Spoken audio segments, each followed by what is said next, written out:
I entitled today Floating Towards Clarity. Clarity is a goal of practice, not the goal, but one of them it could be.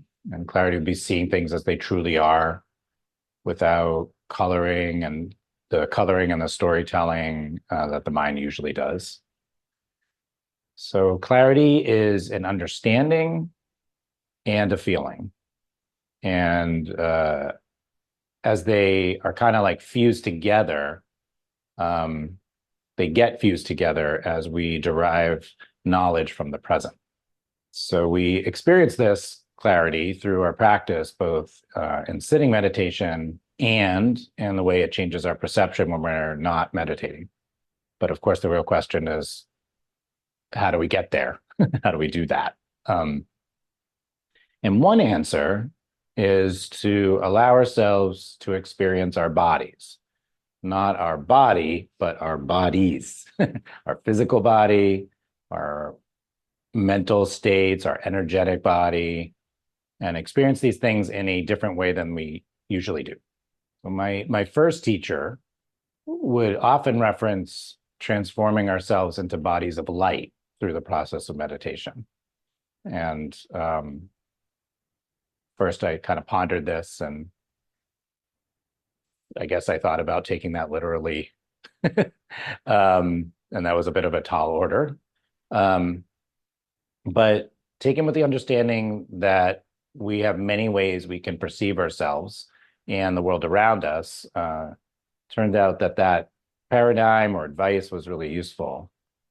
So as we tap into the awareness that we're essentially nature itself in a human form, we may begin to see and feel ourselves as lighter. And this lightness is a natural result of practice. As we become less bound to the past and the future, and we're sitting here in the present, we can perceive all sorts of amazing things about ourselves. And we actually become lighter. We are unburdened by the need to see ourselves as just physical beings. Our mind sees the light within us, and then we actually feel that. So we actually can feel light later. And possibly we can feel like we are at moments floating. And this floating feeling is a feeling of presence. So we're experiencing it, and we can experience presence in many ways. But this feeling of lightness and floating is a pretty popular shared experience with meditators. We never want a goal in meditation, and we always need a goal in meditation. Those are both true. And the goal isn't to have a particular experience, but to have an authentic one. And if we're lucky, we will become very, very present. And if we become very, very present, we will have a shift in consciousness and a different experience. Will we feel lighter? Maybe, maybe not, but it is definitely a possibility. And so when you listen to these words, I share them in the spirit of helping all of our minds open to all the possibilities that our minds might not have thought of. I always like everyone to know what they're getting into, so I'm going to tell you the meditations we're going to do before we do them, and then we're going to do them. So the first meditation is basically a 5 kosha meditation. If you've done that before, if not, that's fine. We'll have a couple of variations, but it's a meditation walking through the different aspects of our body, mostly the physical, the breath body, the mind, and then our heart space, which can also be perceived as a way, it can be perceived through lightness. So we'll play with that a little bit in this meditation. That's kind of our prep.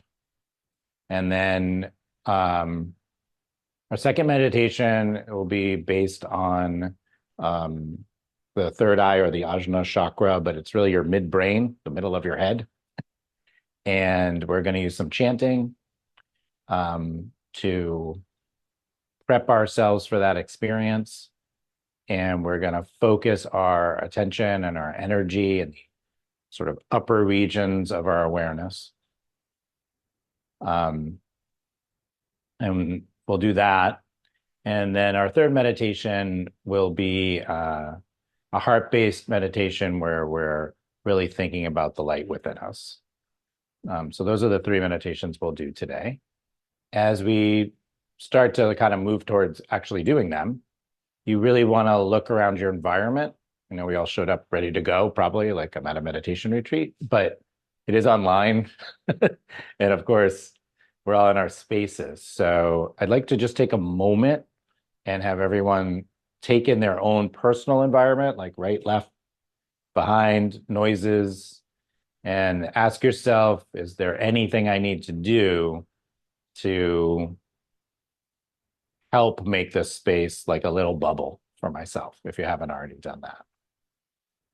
So sometimes it's as simple as like turning a clock around or shutting a door or getting rid of an animal, or at least giving that animal a very interesting treat, since we're here for a little while.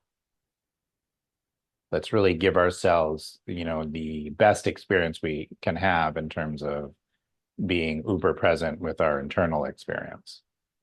And the other thing, just as a sort of introductory instruction, is give yourself permission to have a present-centered experience. And so what that means is basically saying to ourselves right now, I'm going to be meditating for a little while. And that is what I'm doing. And it's not hard. It's not easy. It's not anything. It's just, this is what I am doing. I've signed up for it. I'm happy to be here.